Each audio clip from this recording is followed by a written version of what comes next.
Hello and welcome. Let's begin with our top story. A ripple effect from the war in West Asia could be felt thousands of miles away in Africa. The wealthy Gulf states have been dragged into the war between US-backed Israel and Iran. Tehran has launched retaliatory attacks on Washington's allies in the region. Behind closed doors, Gulf leaders are urgently reevaluating their strategy as the conflict escalates. According to media reports, Saudi Arabia, the UAE and Qatar are weighing the staggering costs of a prolonged regional war.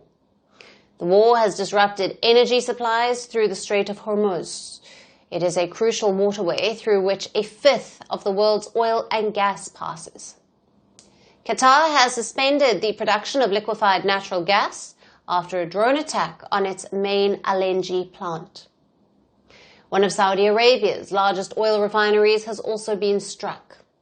Now, the core question is, can these nations continue to send billions in overseas development while their own infrastructure and economies are in the line of fire?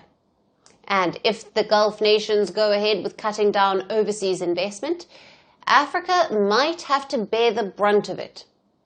Over the last decade, Gulf states have stepped in as the continent's big financiers. They have invested over $100 billion in Africa over the past decade. Now, starting with Qatar, just last year, Doha pledged a massive $103 billion across Africa. This includes a $21 billion investment for mining in the Democratic Republic of Congo and a $20 billion investment in Mozambique's LNG sector.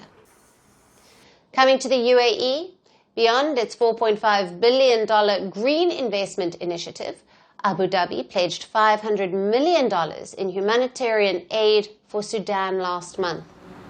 Meanwhile, Saudi Arabia has announced plans to increase its investments in Africa to more than $25 billion by the year 2030. Now, this includes investments in digital infrastructure and artificial intelligence.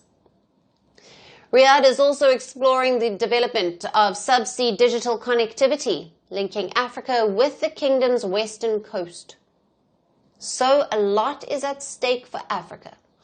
If the Gulf nations are forced to prioritize domestic security, these crucial projects could face indefinite delays. And this is not just about big-ticket infrastructure. There is a deeply human cost here. Millions of African migrant workers are currently employed across the Gulf.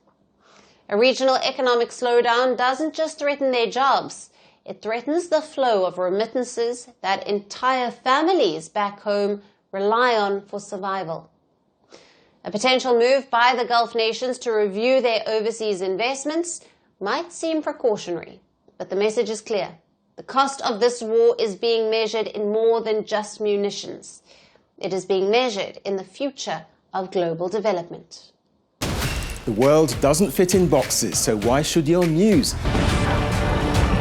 From battlefields to negotiation tables, from internet outrage to real-world injustice. The conversations everyone is having and the ones they're avoiding. It's the same show, but this new year, Firstpost America gets a new look. I'm Kerry Johnston, and this is Firstpost America.